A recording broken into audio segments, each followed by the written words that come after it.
Kalau kita himpunkan semua cerita dalam Al-Quran, kita akan menemui 1/4 Al-Quran adalah cerita orang-orang terdahulu. Al-Quran ada macam-macam perkara di dalam Al-Quran.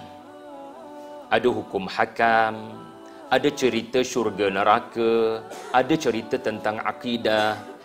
Tetapi 1/4 Al-Quran, rubu', 1/4 Al-Quran adalah cerita orang-orang terdahulu. Jadi kalau 600 muka surat itu, 1/4 lebih kurang 150 muka surat lah. Maknanya cerita-cerita daripada masa lampau, cerita-cerita sejarah dalam Al-Quran banyak ke tidak?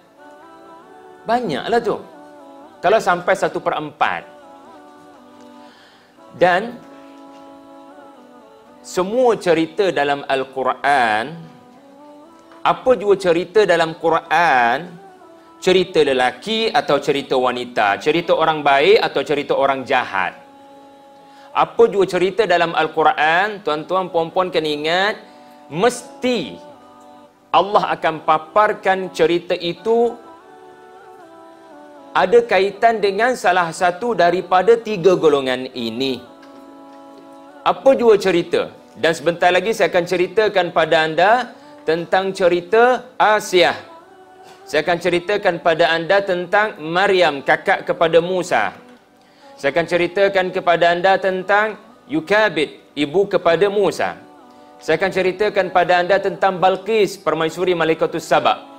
Saya akan ceritakan pada anda tentang Hannah, ibu kepada Maryam. Saya akan ceritakan kepada anda tentang Maryam. Walaupun ada beberapa cerita wanita yang baik-baik dalam Al-Quran, tak sempat saya nak kupas kerana masa. Tetapi ketahuilah, apa jua cerita dalam Quran, Allah akan memaparkan mereka ini dari kalangan salah satu daripada 3 golongan. 3 golongan ini telah disebut dalam ayat terakhir suratul Fatihah. Ayat yang saya baca tadi.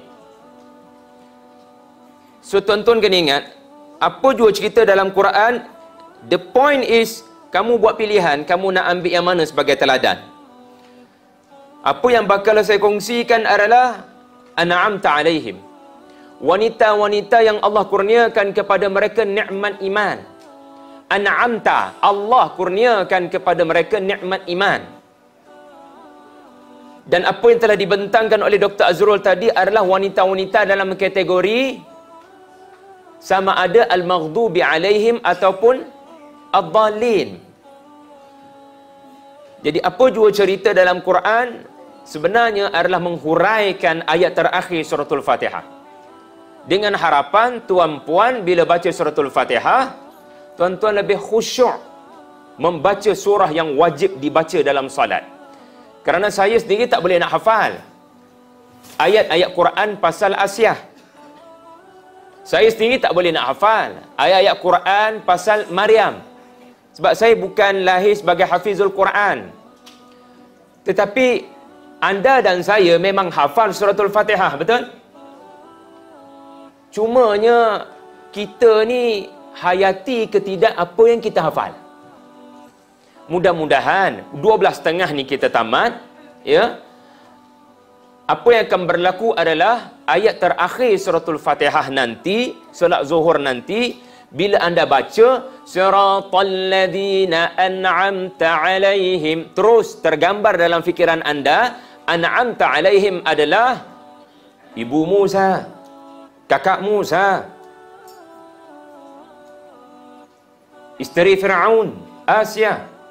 An'amta alaihim terus datang dalam fikiran anda adalah Malikatus Saba, permaisuri Sabak yang masuk Islam di tangan Nabi Allah Sulaiman alaihi salam.